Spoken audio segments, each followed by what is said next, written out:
মৌসুমের শেষ বেলায় ঝোড়ো ব্যাটিং শীতে রাজ্য কলকাতায় 14 ঘরে পারদ। শহরে সর্বনিম্ন তাপমাত্রা 14.9 ডিগ্রি সেলসিয়াস স্বাভাবিকের থেকে 3 ডিগ্রি কম। তবে এই শীত শোক ক্ষণস্থায়ী। সরস্বতী পুজোর আগেই হাওয়া বদল হবে, ফের ঊর্ধ্বমুখী হবে পারদ।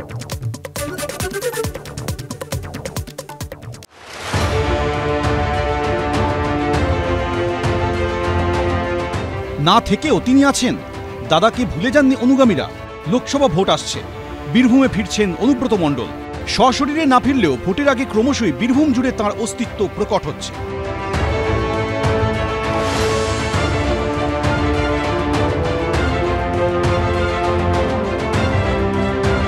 ভোট বৈতরণী পার করতে এখনো কি বীরভূম তৃণমূলের ভরসা অনুব্রত মণ্ডল?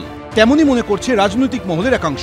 অনুব্রত মণ্ডলের মঙ্গল কামনায় শনিবার বোলপুরের রেল ময়দানে দুর্গা মন্দিরের সামনে বিশাল যজ্ঞের আয়োজন করেন অনুব্রত অনুগামীরা। বিশাল যজ্ঞে কি নেই? 3 কুইন্টাল বেলকাঠ, 25 কেজি ঘি, সঙ্গে ঢাকের বাদ্যি। দাদার মঙ্গল কামনায় কোনো কিছুরই কমতি নেই। রাজ্যের বিভিন্ন প্রান্ত থেকে হাজির হয়েছেন 10 জন পুরোহিত। অনুব্রতর নামে 25টি গেট তৈরি হয়েছে বোলপুর জুড়ে। আমাদের বিশ্বাস যে এই মায়ের জন্য হয়তো অনুব্রত মণ্ডলের তার পরিবারের যে দুর্গতি চলছে সেখান থেকে তিনি মুক্তি পাবেন। যারা বুঝতে পেরেছি যে বোলপুরের গার্জেনটা শেষ হয়ে গেছে এবং কাজের যে ধারা, উন্নয়নের যে ধারা, তা কোথাও যেন স্থিমিত হয়ে গেছে। সেই স্থিমিত হওয়ার জন্য বোলপুরের মানুষের একটা আক্ষেপ তো রয়েছেই যে না, ওনার ফিরে আসা দরকার আছে। উনি এলে বোলপুরের উন্নয়ন, বোলপুর কেন গোটা বীরভূম ডিস্ট্রিক্টের উন্নয়ন আবার নতুন করে ত্বরান্বিত হবে।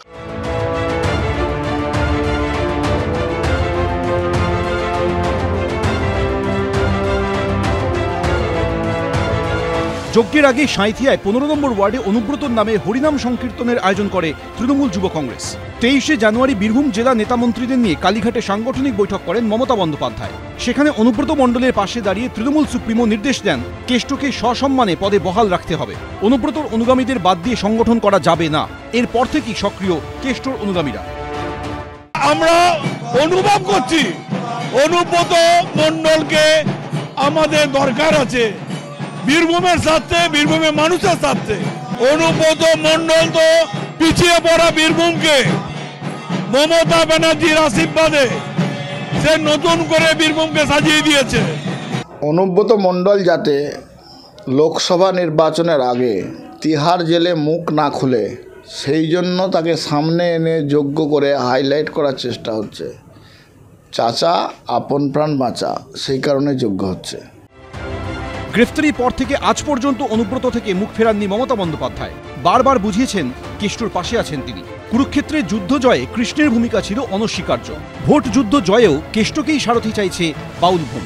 তিহার থেকেও কি বীরভূমে দলকে জয় এনে দিতে পারবেন কেষ্ট? উত্তর দেবে সময়। ভাস্কর মুখোপাধ্যায়, এবিপি আনন্দ, বীরভূম।